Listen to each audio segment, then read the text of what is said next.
Страны ООН призвали Китай уважать права человека из-за политики, проводимой администрацией Пекина в отношении уйгуров. Выступая от имени 23 стран на собрании Комитета по правам человека при Генеральной Ассамблее ООН, представитель Великобритании заявил об обеспокоенности по поводу информации о нарушениях прав человека в Восточном Туркестане.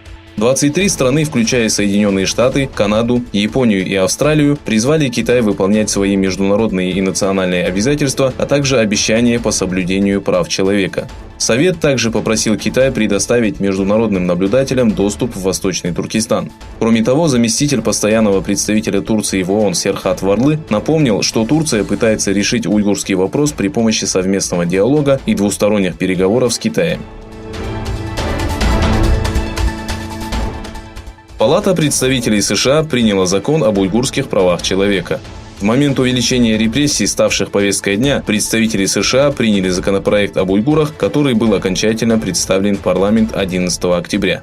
Принятый законопроект призван стать мотивацией для многих действий, в том числе осуждения репрессий, массовых арестов и пыток над уйгурами как на территории Восточного Туркестана, так и за рубежом. Число погибших во время антиправительственных демонстраций в Ираке возросло.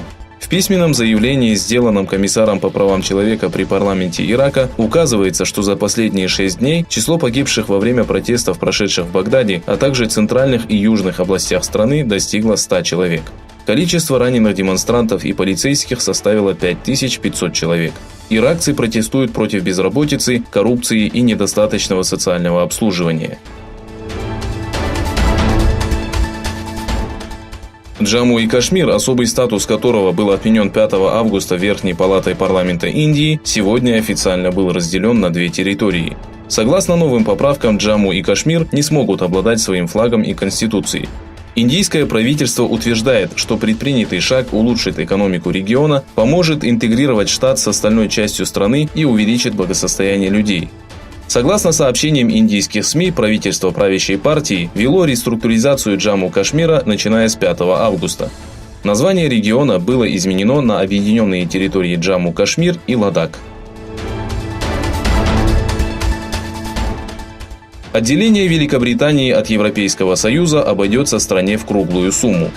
В письменном заявлении Национального института экономических и социальных исследований, базирующегося в Лондоне, было отмечено, что выход Великобритании из Евросоюза приведет к тому, что к 2029 году валовой внутренний продукт может упасть на 3,5% и обойтись стране в 70 миллиардов фунтов стерлингов.